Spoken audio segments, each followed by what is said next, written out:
Selamat malam pemirsa, kita berjumpa lagi dalam Prime Time Talk. Saya Doni De Kaiser. Pemirsa, jajak pendapat Lembaga Survei Indonesia atau LSI menunjukkan elektabilitas Basuki Cahayapurnama atau Ahok kembali naik setelah sempat terus menurun sejak bulan Maret lalu. Kasus yang membelit Ahok ternyata tidak berpengaruh besar bagi kepopuleran Ahok di mata publik Jakarta. Ahok yang mulai memperbaiki gaya komunikasinya menjadi salah satu faktor elektabilitasnya kembali rebound. Lalu akankah pemirsa elektabilitas Ahok akan terus bertahan sampai Pilkada DKI berlangsung di bulan Februari tahun 2017 nanti? Akankah cita-cita dari kubu Ahok Jarot akan melanggeng satu putaran di Pilkada DKI Jakarta bisa terwujud? Kita akan membahas bersama narasumber yang telah hadir di studio kami.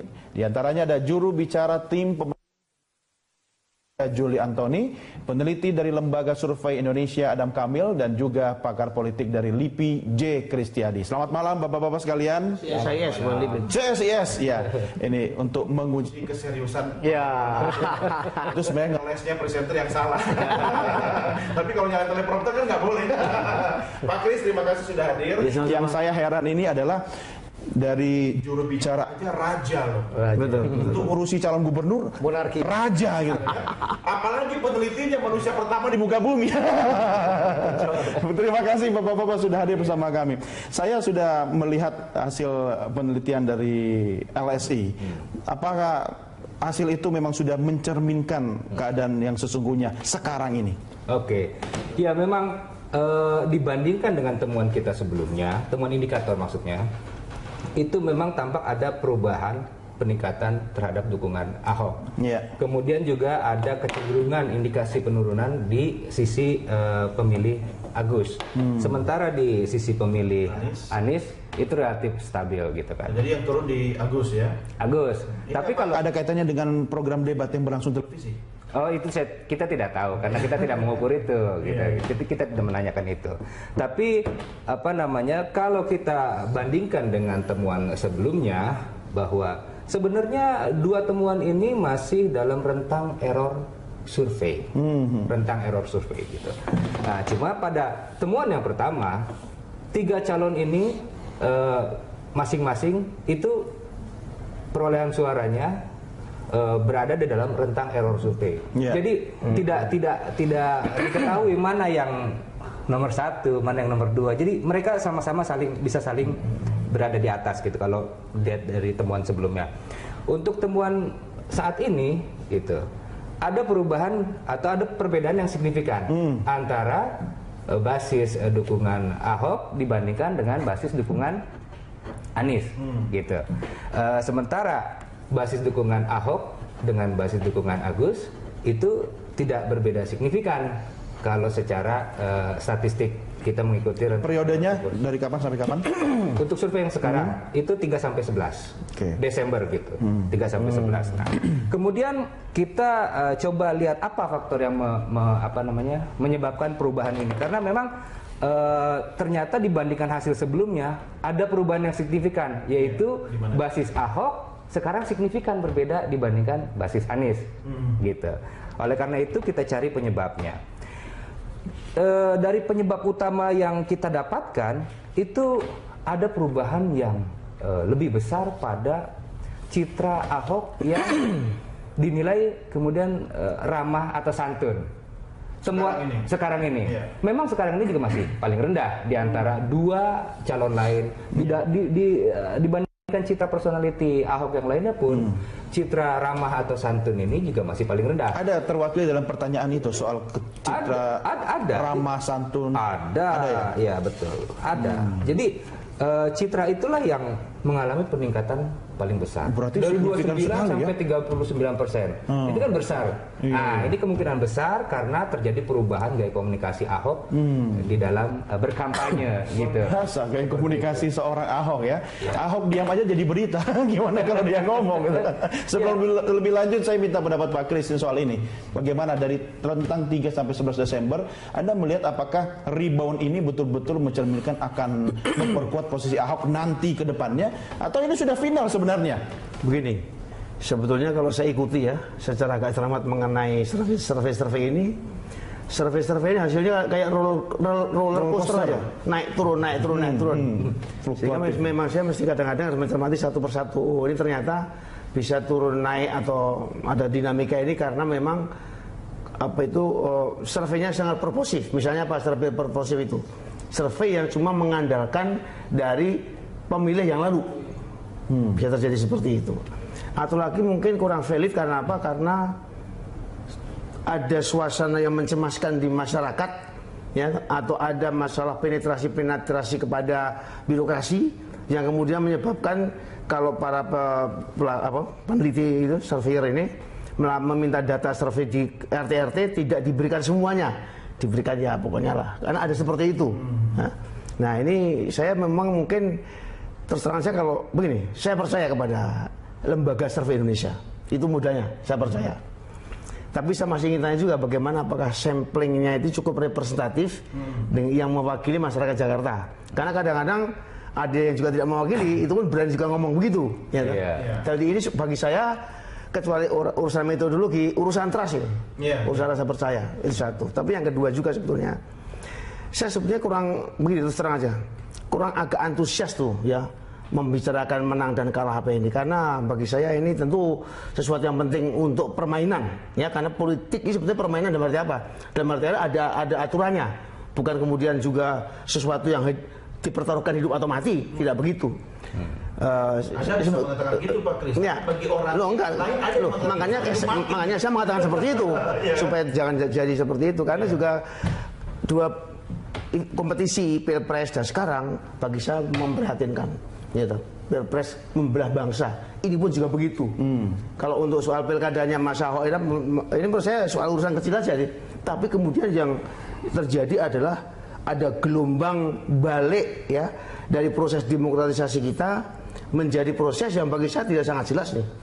Dan apalagi fenomena ini fenomena juga yang diikuti oleh konservatisme yang global juga ya, yang sudah sebetulnya banyak pernah diperingatkan.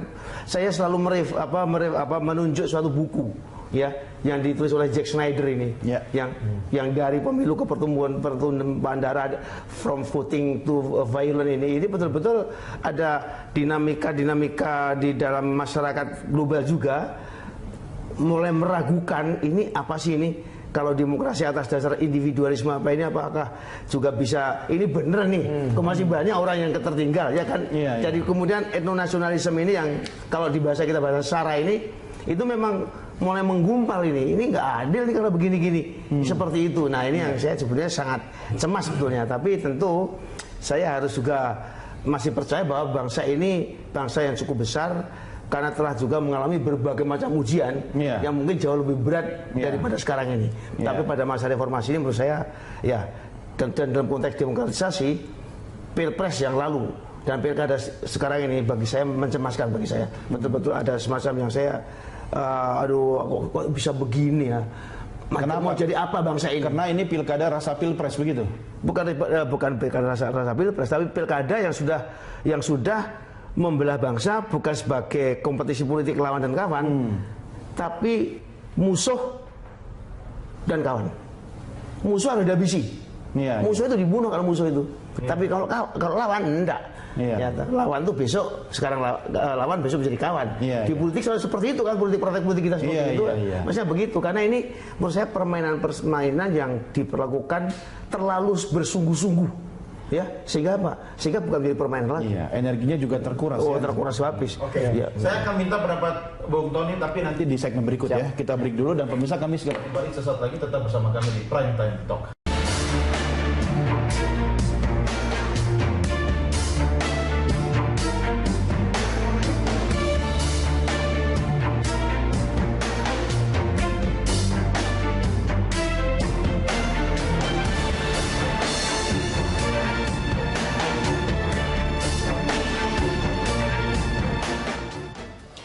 Ahok rebound, istilah ini cukup menarik khususnya bagi Anda yang cinta dengan dunia olahraga. Tapi kalau kita bicara soal olahraga, bapak-bapak sekalian, memang pilkada ini butuh sportivitas. Ya, sportif itu berarti ya siap kalah, siap menang.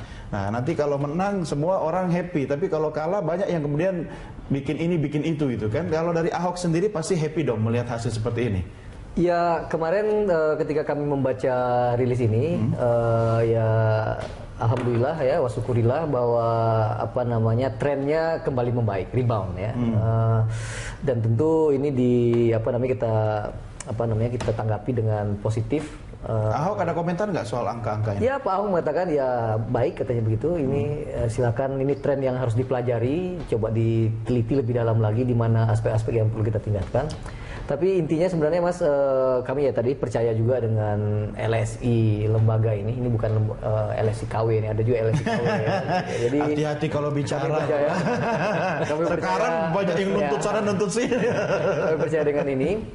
Dan yang lebih penting sebenarnya adalah, saya tadi setuju dengan Mas Kris juga, sekarang kita sedang menghadapi semacam social pressure yang sekian berat ya, sehingga sebenarnya saya lebih percaya sebenarnya pemilih Pak Ahok jauh lebih besar dari ini. Di survei ya, di ilmu politik, Mas Kris bisa nanti membantu saya menjelaskan, ada istilah Bradley Effect ya. Jadi dulu ada seorang wali kota di Los Angeles yang mau maju menjadi gubernur di California, berkulit hitam ketika itu.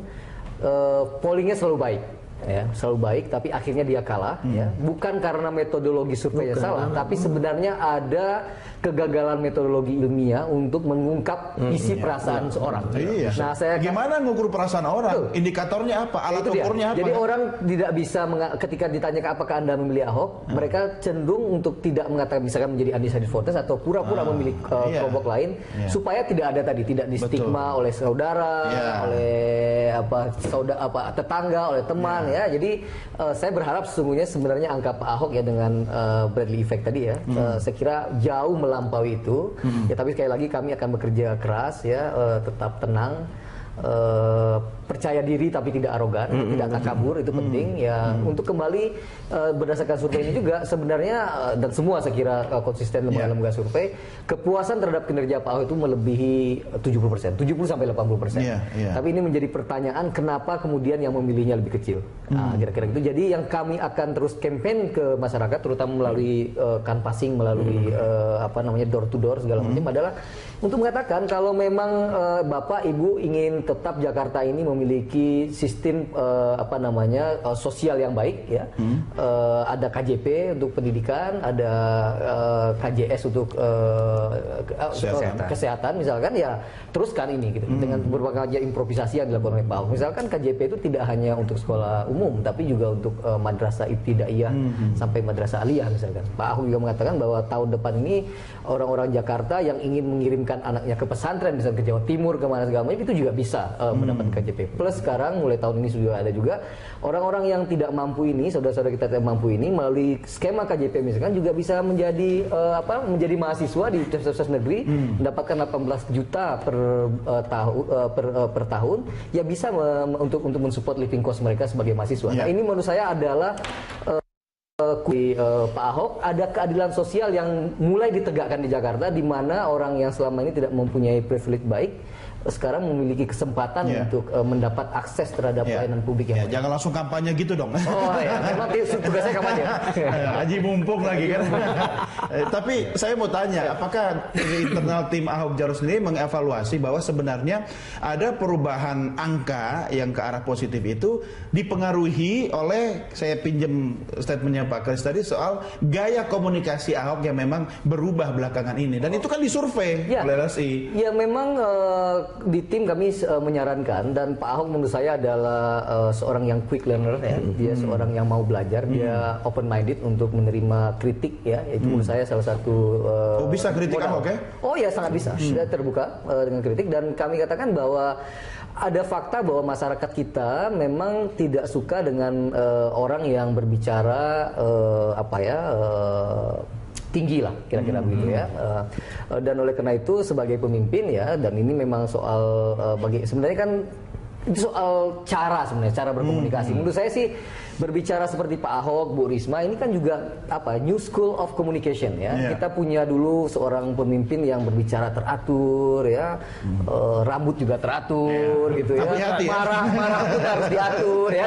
Tapi teratur tapi nggak jelas. Nah, karena nggak jelas. Nah, maksud saya ini sebenarnya komunikasi nggak apa-apa. Tapi kalau ada begitu saya prihatin, Anda cuma bicara masa lalu.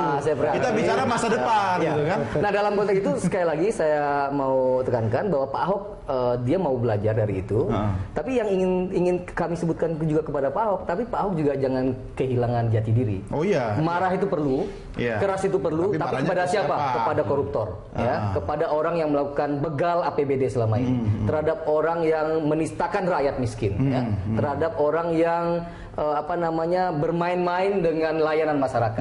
Itu kan keras, kita bicara substansi ya. Sebenarnya kalau riset itu sampai ke situ nggak, sedalam itu nggak. Misalnya kalau bicara tentang kepopuleran, ya kan, itu ternyata angkanya membuat Anda terpesona gitu kan. Tapi elektabilitas, ya kan, ternyata kok tidak sejalan dengan angka yang mempesona tadi itu. Ya memang karena hal ini dipicu oleh kejadian yang sangat besar dan sangat menarik perhatian masyarakat ya, tentu saja kita sama-sama tahu, dan itu memang menjadi faktor utama mengapa Ahok ini dukungannya merosot. Ada faktor emosi. Jadi kalau mau bikin Ahok makin merosot, hajar terus isu ini gitu kan?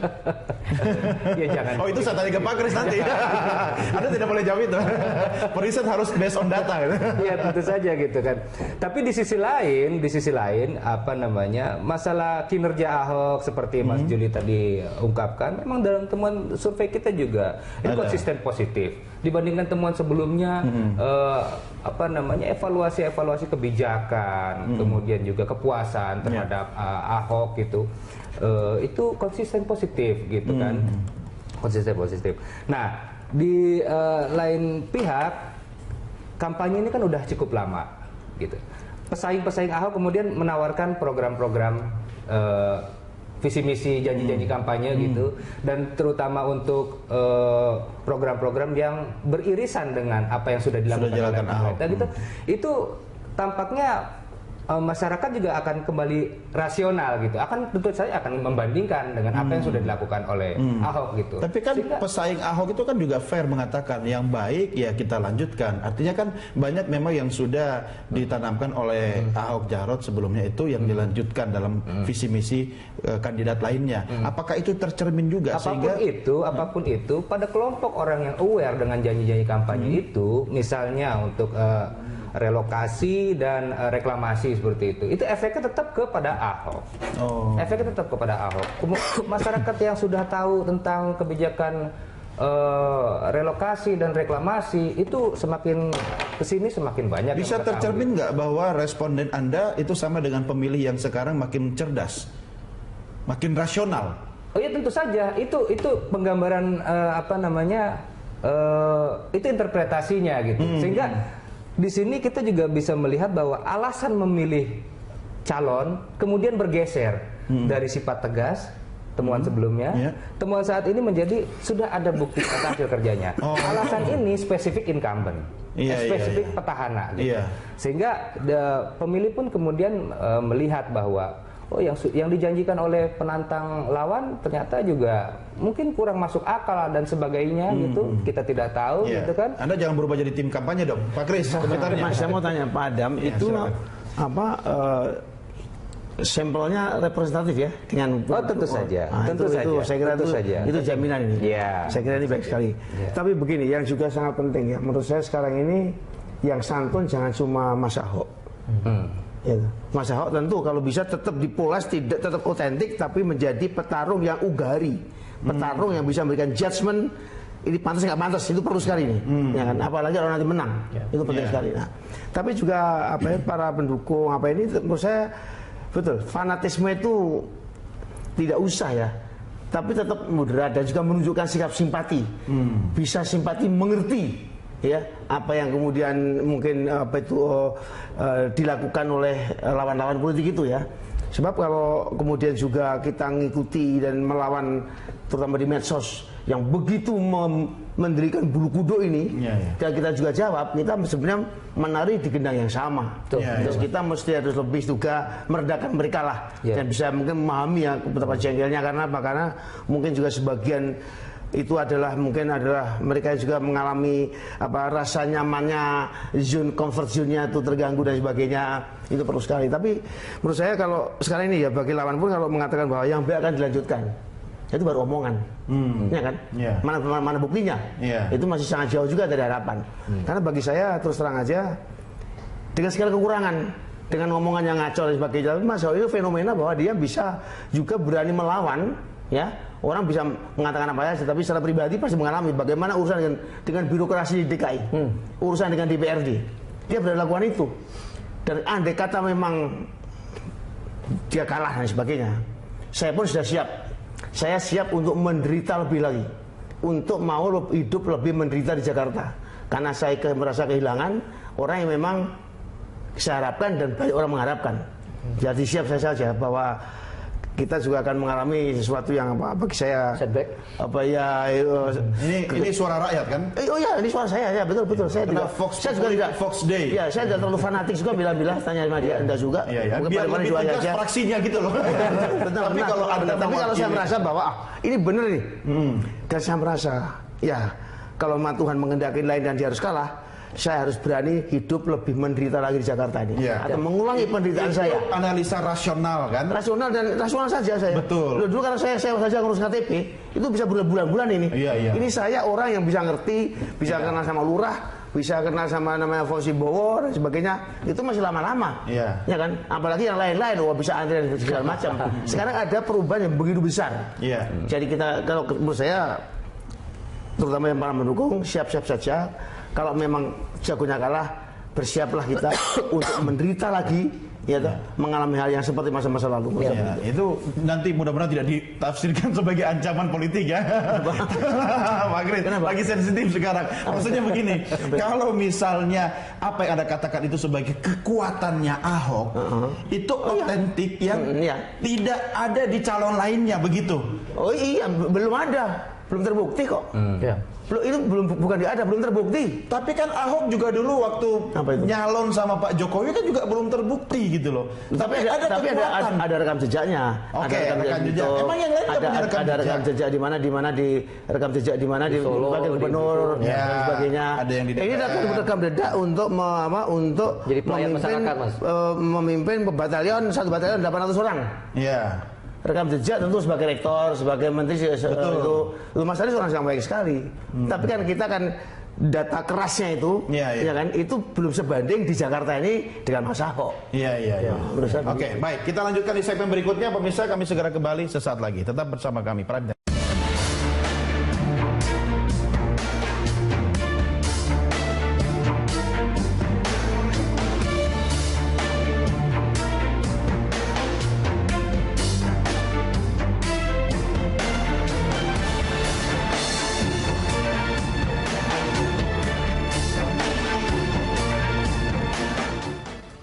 Pemirsa, terima kasih Anda masih tetap bersama Prime Time Talk. Dan sebelum kita lanjutkan dialog kita, saya akan ajak Anda untuk menyimak sejumlah data terkait Ahok. Dan data ini selengkapnya akan disampaikan dan diulas oleh rekan saya Ani Rahmi langsung dari Grand Studio. Ani, silakan.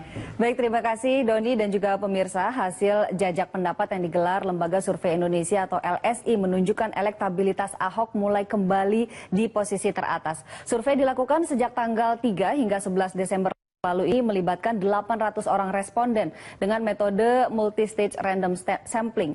Para responden yang terpilih diwawancarai lewat tatap muka oleh pewawancara terlatih. Kita simak datanya, hasilnya seperti apa yang menunjukkan bahwa popularitas dan elektabilitas Ahok mengalami rebound.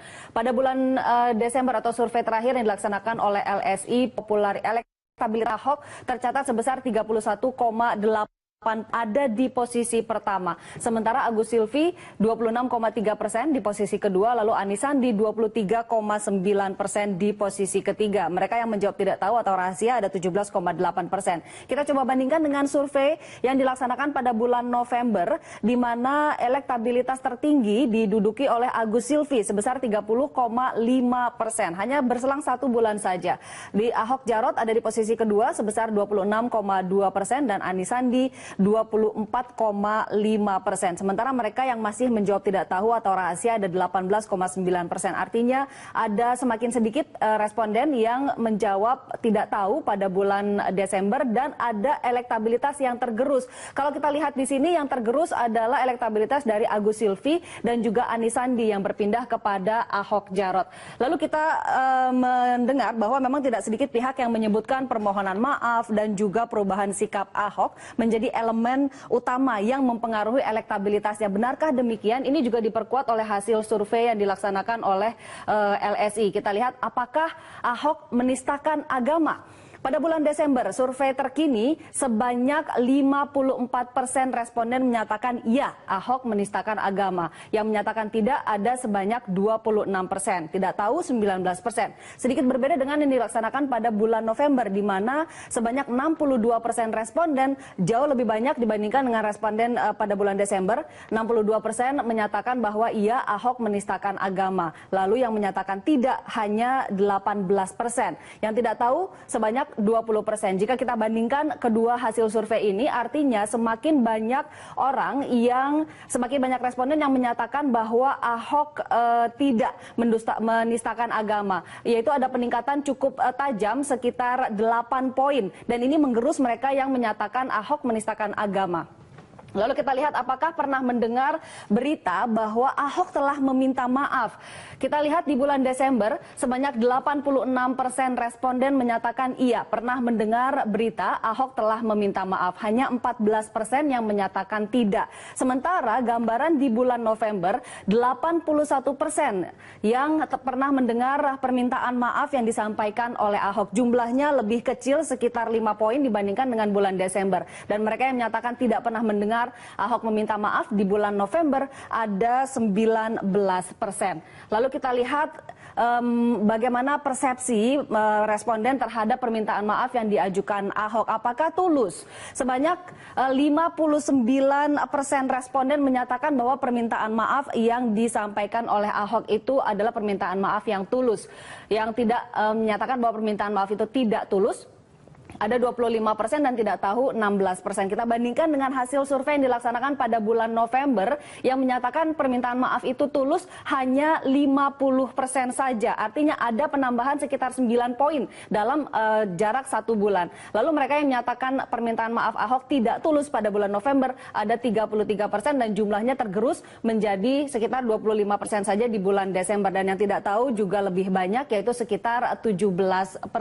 Demikian gambaran survei yang dilaksanakan oleh Lembaga Survei Indonesia pada tanggal 3 hingga 11 Desember dan ini adalah survei terkini terkait elektabilitas Cagup dan Cawagup di Pilkada DKI 2017 mendatang. Kembali ke Doni. Ya, baik. Terima kasih Ani atas ulasan yang cukup komprehensif dan kita lanjutkan dialog kita. Ini confirm ya semua ya? Yes. Oke, komentar dulu. Ya, saya kira salah satu poin yang penting ya yang disampaikan di sana tadi bahwa naturalnya umat Islam di Indonesia adalah pemaaf ya, dan itu ajaran sebenarnya Islam ya. Orang Islam Nusantara itu tidak marah ya, dan juga berikan maaf. Wal kaziminal ghaiza wal afina anin nas. Jadi memaafkan manusia itu menjadi penting. Nah dalam konteks ini kalau kita lihat survei SMRC misalkan beberapa minggu yang lalu ya, itu juga menunjukkan bahwa ada 88% orang yang tidak mengetahui atau menonton langsung apa yang disampaikan oleh Pak Ahok. Nah dalam konteks itu kami sebagai jabat tim ya kami sekarang mensosialisasikan secara baik ya kepada masyarakat melalui video segala macam untuk mengatakan bahwa apa yang sebenarnya terjadi di sana. Kemarin ada relawan yang membuat video dan dari hasil wawancara itu misalkan salah seorang bapak mengatakan suasananya sangat ceria, sangat menggembirakan, ketawa-ketawa. Dan kata dia, saya ini juga Muslim. Kalau seandainya Pak Ahok ketika itu menista agama, Pak Ahok nggak bisa keluar dari pulau ini.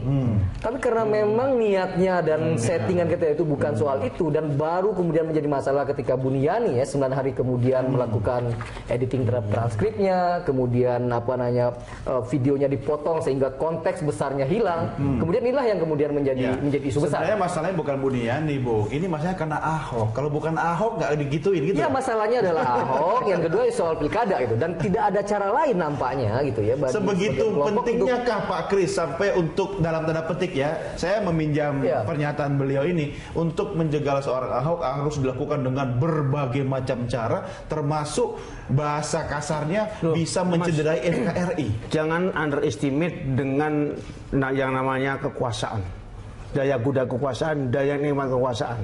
Ini kita ini tentu masih main medsos, tapi zaman abad Ken Arok dulu 7 turunan bunuh-membunuh itu. Itu namanya kekuasaan. Apalagi kita contoh banyak sekali di Eropa, apalagi sudahlah saling bunuh antara anak, bapak dibunuh anaknya dan sebagainya, itu barang-barang yang terjadi. Jadi ini saya kira kehebatan demokrasi ini adalah bahwa kita bisa menjinakkan buasnya kekuasaan itu. Ya kan? Ini adalah yang sekarang kita alami ini. Saya kira lebih lagi kita akan membuat demokrasi itu peradaban. Peradaban untuk apa? Peradaban untuk hidup bersama dan untuk bersaing, ya kan? Secara sportif tadi. Ya. Jadi pokoknya jangan underestimate dengan kekuasaan. Tapi sebetulnya kalau di kita ya, saya setuju dengan Mas Raja ya, Mas Raja ini, bahwa Muslim di Indonesia ini sebenarnya sudah mayoritas sudah melewati batas itu. 1.400 pilkada di Indonesia ini sejak 2005. Ada berapa ratus orang-orang Nasrani yang dicalonkan oleh Muslim. Di mana saja itu terjadi. Dan partai Islam. Tidak apa? Dan partai Islam. Nggak ada apa-apa. PKS pun mencalonkan. Tapi kan bukan Ahok. Makanya oleh karena itu ini apa? Ini ada bobot kekuasaan.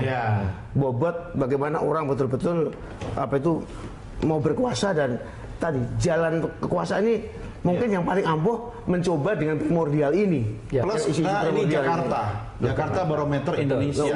Atau Jakarta mencerminkan nanti nasional 2019 gitu kan. Jadi gini, kalau meneruskan Mas Kris tadi ya, saya melihat sebenarnya sekarang ini ada yang saya sebut sebagai the coalition of fundamentalism ya. Jadi ada koalisi kelompok fundamentalis. Satu sisi melihat momentumnya. Ya, satu sisi adalah kelompok politik yang tadi yang menghalalkan segala cara ya, yang ini seperti orang nih naik harimau karena katanya begitu.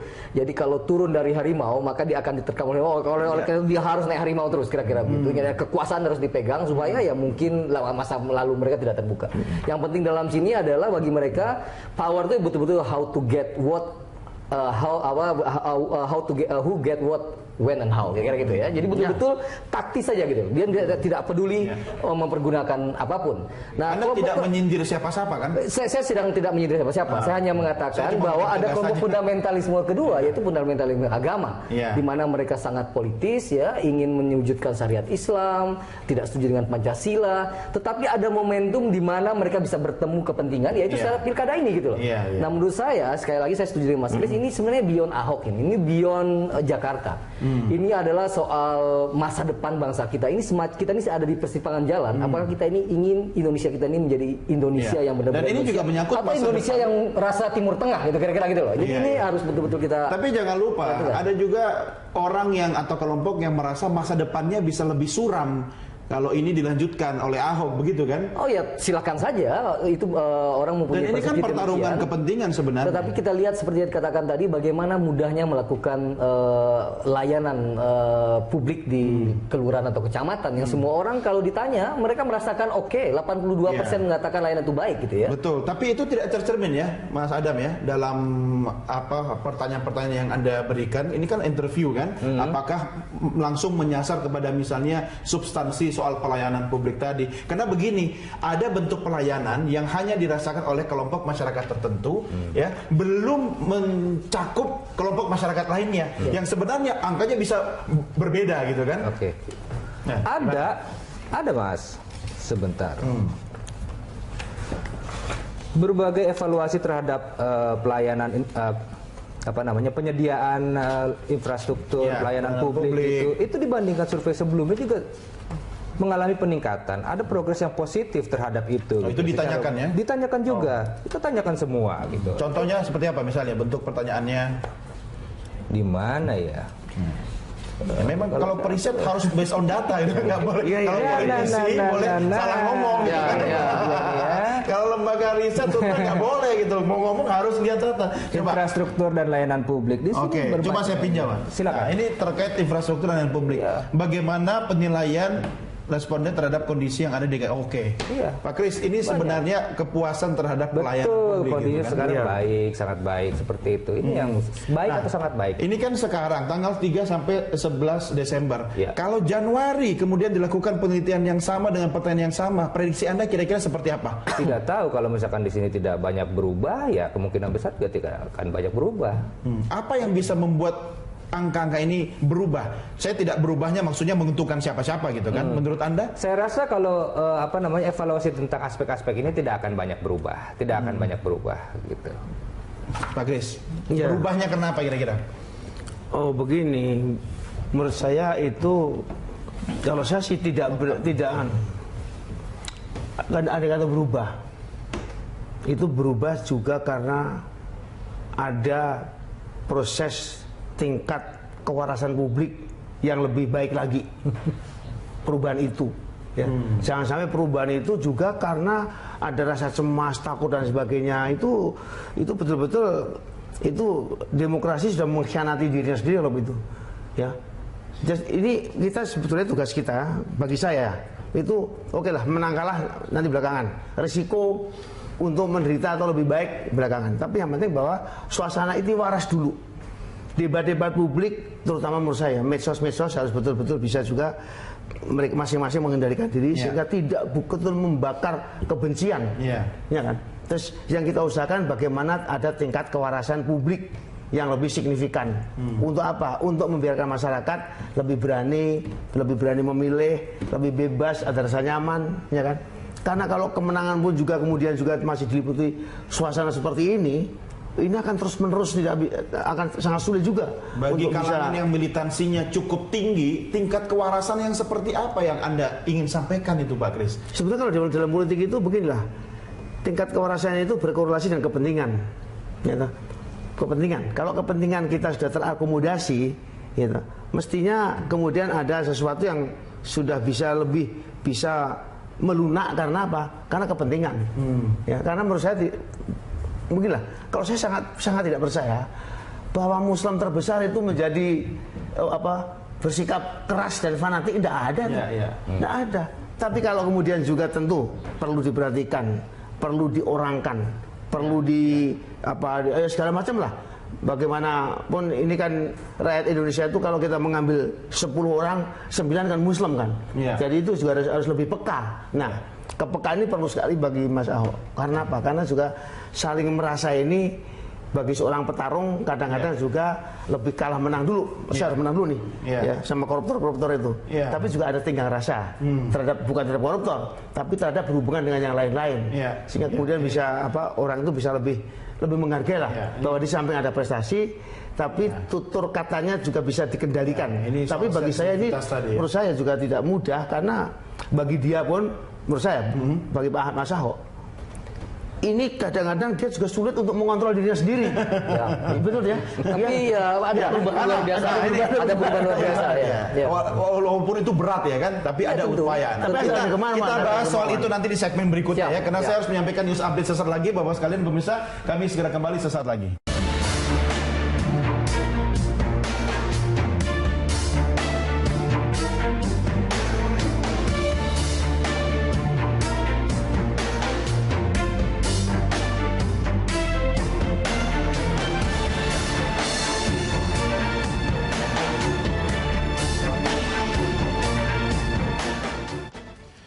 Ahok Rebound masih kita diskusikan dalam Prime Time Talk kali ini pemirsa. Mas Adam, kalau pertanyaan kepada responden Anda yang menyangkut terkait ucapan, kata-kata Ahok, ini saya mau kaitkan dengan gaya komunikasi Ahok sekarang ini, itu terwakili seberapa banyak dalam pertanyaan? Begini, saat ini kita mengukur atau ingin melihat seberapa banyak orang yang sudah tahu akar permasalahan dari kasus Ahok ini gitu kan.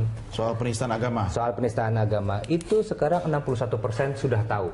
pernah menonton videonya. Berarti kan secara lengkap bisa mengetahui gitu. Dan kemudian ini berefek pada persepsi yang lebih positif terhadap Ahok ini setelah nonton videonya malah lebih meningkat. Persepsi negatifnya berkurang gitu kan, persepsi negatifnya berkurang. Dan kemudian sekarang prosesnya sudah masuk ke pengadilan dan mayoritas publik itu percaya bahwa pengadilan akan memproses hukum Ahok secara adil gitu. Dan lebih jauh lagi mayoritas publik juga 71% itu menilai bahwa akan menerima apapun hasil dari pengadilan nanti gitu kan. Itu artinya bahwa saya setuju dengan Mas Juli bahwa pada dasarnya kita pemaaf gitu. Pada dasarnya kita pemaaf. Cuma mungkin tidak ada mungkin publik belum melihat dari awal sensitivitas Ahok terhadap responden ini akan seperti apa gitu. Ini kan karena ini masalah yang sangat sensitif gitu sehingga tersulut emosinya dengan pergerakan kelompok masyarakat yang lebih fanatik gitu, sehingga itu sangat menyakiti hati masyarakat gitu. Jika sejak awal sudah bisa diantisipasi, mungkin efeknya nggak akan sebesar ini. Makanya ada timnya Ahok kan yang harus mengingatkan. Anda capek nggak ngingetin Ahok bahwa tolong gaya komunikasinya atau gimana? Nggak capek. Orangnya saya kira-kira dia cepat belajar ya. Kita kasih kode aja dia udah mengerti sebenarnya ya. Jadi dia punya sensitivitas itu sebenarnya. Artinya sensitivitas itu muncul karena kasusnya sekarang atau memang dia menyadari bahwa sebagai seorang pemimpin harus banyak belajar dari persoalan yang dihadapi dan itu bagian dari perubahan diri seseorang. Ya tentu kasus ini juga membantu mempercepat proses dia belajar ya. Jadi menurut saya itu positif ya. Tapi begini Mas, saya menganggap bahwa kasus ini memang tadi ini sudah di pengadilan ya. Kita harus serahkan sebagai negara hukum, kita serahkan kepada pengadilan. Tidak perlu lagi ada intervensi pengadilan jalanan, biarkan proses berjalan dengan baik sehingga ini juga akan menurunkan tensi yang sekarang terjadi di masyarakat kita ya. Jadi, sekarang sih turun, menjelang Februari tensi biasanya naik lagi. Berharap ya kita lebih banyak kandidat-kandidat kita berdialog ya. Kayak kemarin tadi Mas Anies bertemu dengan Mas Ahok saling akrab, tentu itu mempengaruhi psikologi bahwa ternyata pemimpin kita akrab kok. Yang di bawah harusnya juga mengikuti yang di atas. Dan berharap sih lain kali tiga pasangnya juga ada sehingga juga suasana keakraban itu terlihat gitu sebagai simbol. Karena yang lain lebih penting berada dengan masyarakat daripada di TV. Anda juga ngapain di TV sekarang? Harusnya udah pengen Ahok gitu loh. Pak Kris, closing statement. Begini, saya belum tahu bagaimana hasilnya, tapi tentu kalau andai kata memang Mas Ahok menang, Mas Ahok juga harus bisa memenangkan hati seluruh rakyat Jakarta. Itu yang paling penting, memenangkan hati. Tentu bahwa dia memberantas korupsi dan sebagainya, tapi juga bisa mengambil hati semua kelompok-kelompok dalam masyarakat ini. Termasuk yang bertentangan dengan dia? Iya, pasti itu. Nah, kedua juga adalah dia juga harus bisa memenangkan dirinya sendiri terhadap kecenderungan memilih kata-kata yang keras, kemudian bisa memilih kata-kata yang lebih cocok untuk masyarakat dan bangsa Indonesia, terutama rakyat Jakarta. Ini penting sekali. Supaya apa? Supaya kemenangan itu bukan lalu menjadi kemenangan yang sekedar istilahnya Mas Raja tadi dia sekedar menjadi CEO saja sebagai seorang teknokrat yang menjadi pemimpin perusahaan, tapi juga menjadi pamong yang merebut hati rakyat, pamong yang juga tutur katanya betul-betul andai kata marah pun tidak bisa dikatakan, tapi tindakan saja. Kalau mau memecat pegawai nggak usah sudah dimaki-maki habis masih dipecat. Nggak usah dimaki-maki, pecat aja dengan tersenyum. Dia harus bisa memecat dengan tersenyum. Oke, baik. Mudah-mudahan ini bisa memberikan informasi edukasi bagi pemirsa kita. Selamat berjuang buat Anda semua. Mas Adam, kita tunggu ya, mudah-mudahan nanti menjelang Februari ada survei berikutnya ya. Kita diskusikan lagi. Bung Tony, salam buat Pak Ahok dan teman-teman di sana. Pak Kris, sampai berjumpa lagi. Dan pemirsa, inilah akhir jumpa kita dalam Prime Time Talk edisi kali ini. Dan jangan kemana-mana karena sesaat lagi Anda dapat menyimak Connect 360. Anda bisa mengirimkan informasi, kritik, dan saran kepada kami lewat email di news dan di redaksi @berita1.tv. Jangan lupa follow Twitter, Facebook, dan YouTube, dan juga Instagram atau Twitter saya @DonnyTheKaiser. Atas nama rekan-rekan yang bertugas, saya mengucapkan terima kasih. Selamat malam, sampai jumpa. Merdeka!